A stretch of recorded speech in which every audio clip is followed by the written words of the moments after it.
Are you keen to contribute towards policy making and are qualified to do so, but are not from the wanted civil services?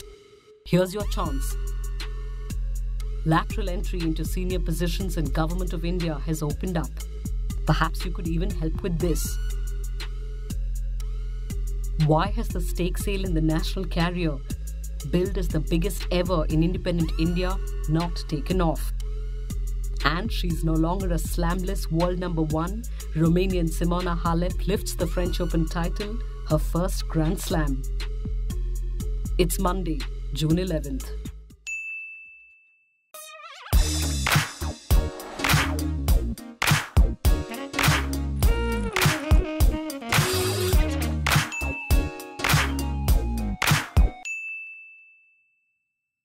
It would be safe to say Sir Humphrey Appleby, the fictional character of Permanent Secretary for the Department of Administrative Affairs in the British television satire Yes Prime Minister, would not have approved. It is also likely that the powerful Indian Administrative Services fraternity wouldn't. But more than a decade after the Second Administrative Reforms Commission made a strong case for allowing lateral entry into senior administration, the government bit the bullet. What is lateral entry? Currently, the civil services run the administrative machinery of the country. They are drawn from the Indian Administrative Service, IAS. In 2016, the government started allowing the empaneling of officers belonging to the IPS and other Group A services for appointment as secretaries and additional secretaries in different ministries. Now, in a move that has seen much debate, the government has invited talented individuals from the private sector with expertise in specified areas to join the bureaucracy at the joint secretary level. This is lateral entry. What makes the case for lateral entry? The civil services, which was perhaps the only option for, and therefore attracted, the best and brightest, may not hold the same allure, with some of the country's best minds opting for the private sector, particularly post-liberalization. Among the points to consider, there is a shortage of 1,500 IAS officers in the country. Also making the case for mid-career lateral entrants who have established capabilities is that IAS officers are recruited at a young age and their administrative capabilities are difficult to judge.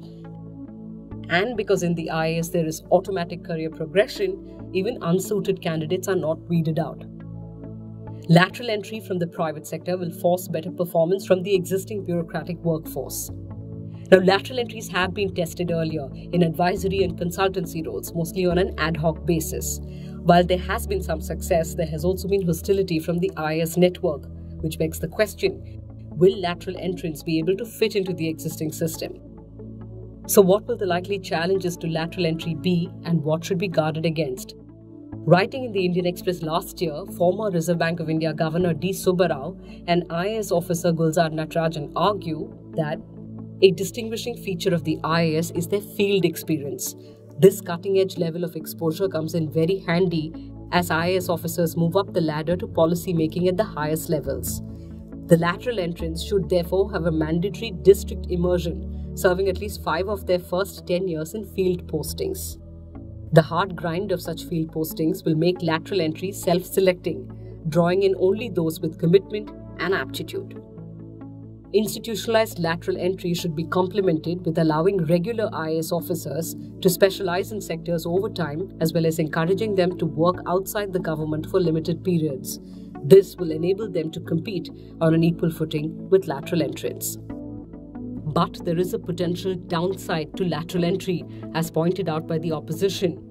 The civil services have been largely apolitical. This move, they say, could mean the government filling up senior positions with those favourably disposed towards them, or of a certain ideological hue. Pawan Hans, the helicopter service provider, a joint venture between the government and state-owned ONGC, is up for sale. The deadline for expression of interest bids ends today. Now, in response to several queries from interested bidders, the government has said details will be provided at request only at the proposal stage. Sounds familiar? Well, the government had adopted a similar approach during the now bombed first attempt at strategic stake sale in Air India. For example, it refused to provide an asset valuation report and agreed to provide age and maintenance details of its fleet, but only at request for proposal stage. Let's jog your memory. It was billed as the biggest strategic stake sale in independent India. But the government's efforts to disinvest 76% stake in the national carrier hit an air pocket when at the end of deadline for expressions of interest, not a single buyer bid. But the government hasn't thrown in the towel and will be taking another shot at it. So, has the government got any of the existing players in aviation enthused? Much will depend on whether the government has changed the terms of sale that were, as per industry experts, prohibitive. So why has Air India not found any bidders thus far? For one, the fact that the government will retain a 24% stake in the airline. Potential buyers saw this as the government retaining its right to interfere in how the airline is run. Air India's debt. The buyer will be saddled with half of Air India's debt, which is over 30,000 crore rupees. As per some reports, the government was to add a clause that Air India employees cannot be fired for at least 1 year after the airline is bought. Even after that, the government will have to sign off on terms of, say, a voluntary retirement scheme. The state carrier, remember, has among the industry's highest employee-to-aircraft ratio. Another clause that told buyers, you can have operational synergy, but that Air India, when bought, be run at arm's length from other businesses of the buyer, has reportedly put off potential buyers.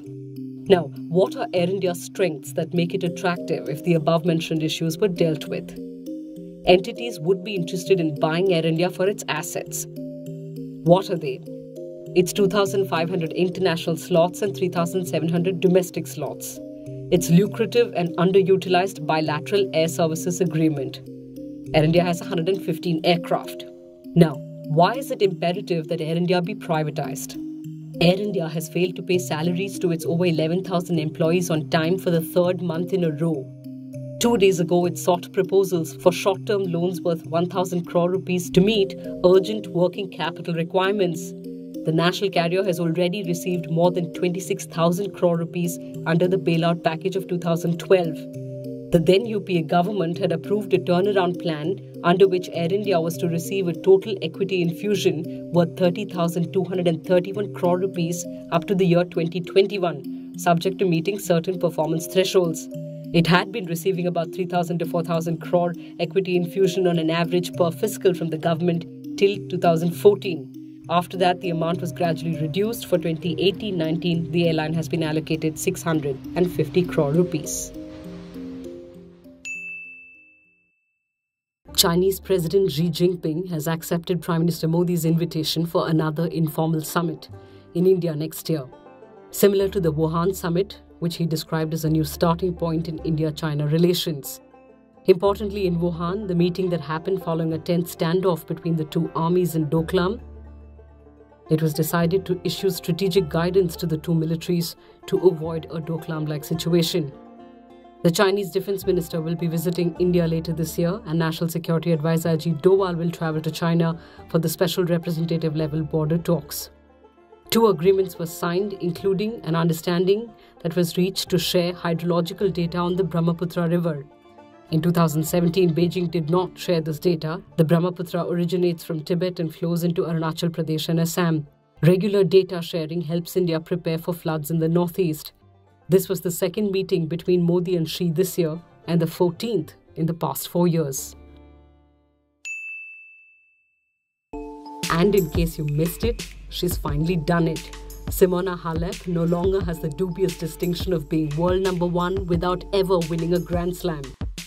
The Romanian, who had lost in 2 earlier French Open finals to Maria Sharapova in 2014 and Jelena Ostapenko in 2017 and against Caroline Wozniacki in this year's Australian Open, was a set and a break down against American Sloane Stephens, but she made a superb comeback to lift the French Open trophy. And it's not for nothing that tennis legend John McEnroe said that beating Rafael Nadal on clay is the toughest thing in sport, not just tennis. The king of clay beat Austrian Dominic Thiem, a man who has in recent times been his nemesis. This is Nadal's record 11th title at the French Open. Nothing quite like a good game of tennis to fix your weekend. For the rest of the week, of course, you have your morning fix. See you again tomorrow.